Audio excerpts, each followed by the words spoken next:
Okay, so we're about ready to go back in um, with this alternator. So this is the old one here. This is the one that's going in. They're both rated 180 amps, so no upgrade from that standpoint. Before I put them in, I try to do a side-by-side comparison just to make sure. Um, Now, this one's got a slightly longer point on the front here of the pulley versus this one. Really shouldn't. I mean, it's only about a 1/4 inch difference. Really shouldn't affect anything as far as the installation is concerned. So I'm not really all that concerned with it. But I wanted to make sure that the bolt patterns lined up the same. And so, even though they say it's compatible, don't always believe it until you get them side by side and you're going to put it in. So, at any rate, everything looks pretty good for the most part. And so, one thing I did notice here on this one, was that the new one, the new one's got like a copper bolt here. This is where all the electricity is coming out of that this thing generates. So the fact that this is a brass or copper or whatever, I'm assuming that's copper because copper is a good conductor of electricity. Anyway, I like that versus the original one.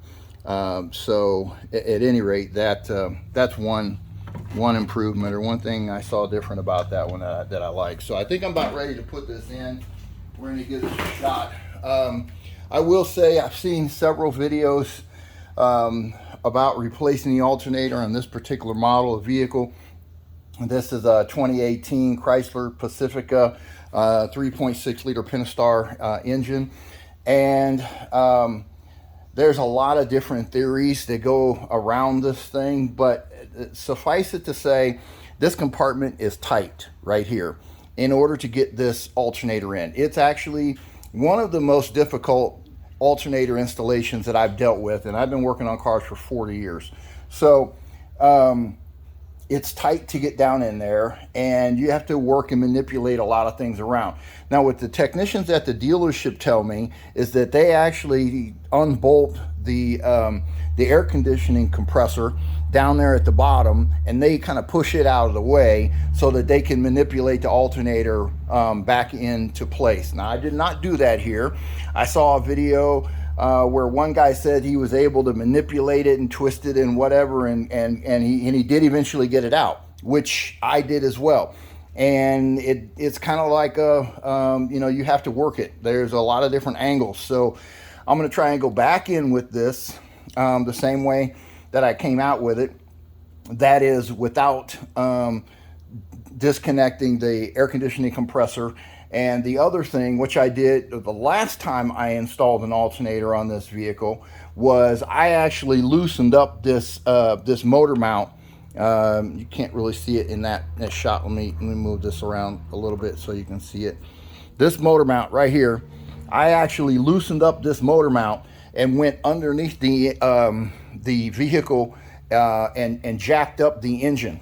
So I pushed the engine up probably 2 inches in order to get the alternator in. It's that tight, and I found that worked pretty well in the overall scheme of things. But you can do this without jacking up the engine. So I'm going to go at this again, and we're going to give this a shot, trying to get this thing back down in here. Now, one thing I will say, one of the, I guess I'll call it a trick, a tip, of whatever. Let me get something here that I can get down in that spot with a little better here. Give me 1 second. Hopefully this will make more sense once you can actually see what I'm getting at here. But when I took this out the first time, what I found was down here, where is it? Okay, so this pipe right here has to come off. This bolt, it has to come off of that, so you can manipulate this and move this around. This is a AC line. You need to be able to manipulate this AC line so you can get in here. There's a wiring harness that runs along here, and I don't know where I pushed it off to. I did move it, but there's a wiring harness down here as well that has a grommet that also has to come loose. Those two things right there were very helpful in manipulating this thing so I could get it up and out of here. Obviously, you have to disconnect the hose coming out of the radiator here. So that's out of the way. I'm gonna pop this connector off again because I think that helped getting it down in there. Because like I said, this space is tight, so you really have to work it to get it down in there. But I think if you pop this off and you take off that wiring harness, those two tricks right there will help this be successful without having to lift up the engine or drop the AC unit. So we're going to give it a shot here and see what we get going. So, oh yeah, I said I was going to take that connector off, and I didn't. So let's get on that first. Get that connector back out of the way.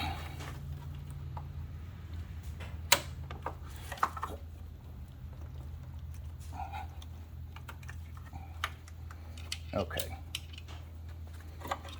Now, I guess worst case scenario here, if this stuck out enough that it was causing a problem, and I know that's probably a bad angle. Let's see if I can manipulate this a little better. Let's see here. So this sensor, this camshaft sensor here, it sticks out a good inch or so, which inhibits some of the ability to get that alternator down. I guess worst case scenario, if you needed to take that off, you probably could. The last time I did it without taking it off, so I'm going to continue to go back together without taking it off, and we'll see if we can get this bad boy down in here without too much more headache. So again, you have to manipulate several of these hoses. Try to get it to go. So I'm going to go at this angle here and keep my fingers crossed. I think I can almost get past that sensor.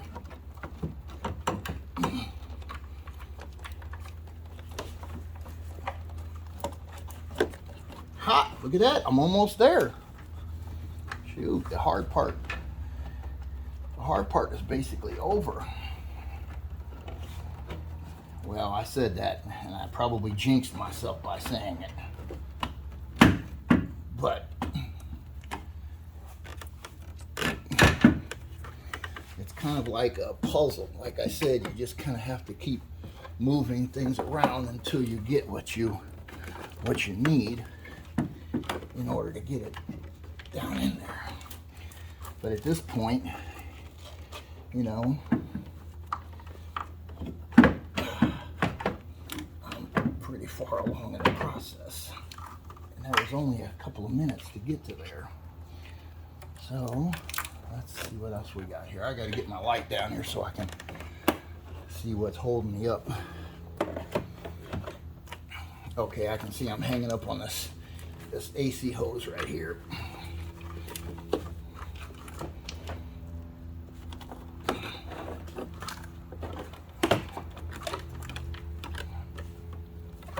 Oh no, that's a heater hose. Anyways, that's what I'm hanging up on right at the moment.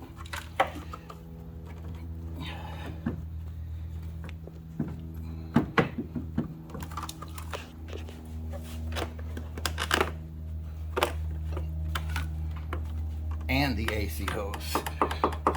So both of those pieces are what I'm hanging up on.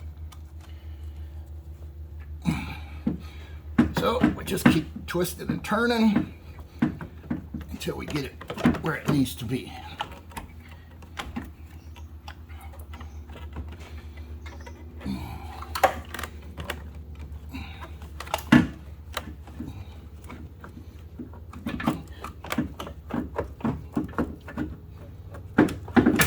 Well, there she goes. Look at that. Okay. It is all the way down there now.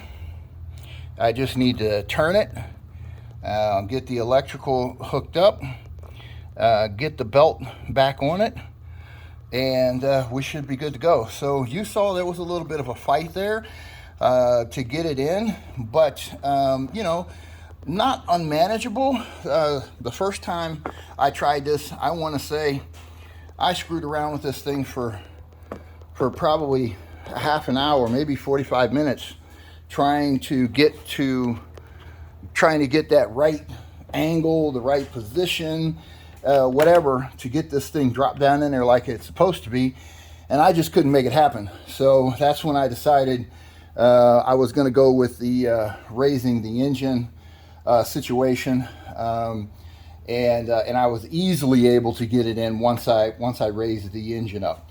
So you know, I'm going to go ahead and get this position and get it all hooked back up, get it back in place, put the belt on it, etc.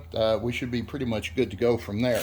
But there's no point in wasting time doing this with the video, so I'll get to it and come back to you.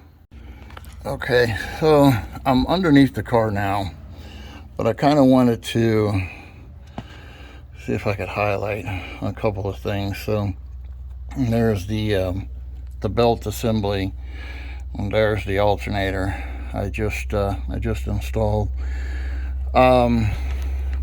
This belt tensioner is very difficult to see from, well, just lost my focus. Hang on. Okay, this belt tensioner is difficult to see from up top. That's it right there.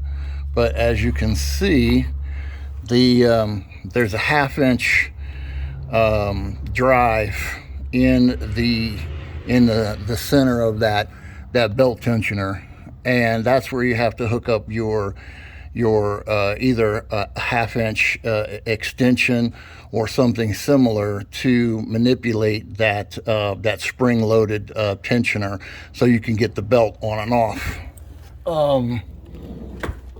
Okay, so I was using this tool, which I picked up from Harbor Freight, and the idea here, I mean, it's basically the same thing, except this got a ratchet in the end of it, which I like. But it is very similar to, I mean, it's got a 1/2 inch adapter, so it's got a bunch of different adapters that go with it. This is the one for the 1/2 inch drive. So anyways, that's what I was using to get up in there and put tension on that tensioner. There's your pun for the day. And manipulate it so I could get the belt back on. But the tensioner is kind of hard to get to from the top. It might be easier for you to come in from underneath. You can, in fact, do it from the top. I just found it easier on this particular go to do it from underneath. So anyways, there's another tip. I figured I might as well go and show you the rest of that kit. So there's the primary bar, but it's got a variety of different attachments that you can use to get to the tensioners for the serpentine belts. So again, pick that one up from Harbor Freight. It's been a great tool. I've used it several times, no issues. But to do this kind of job, you're gonna want something similar.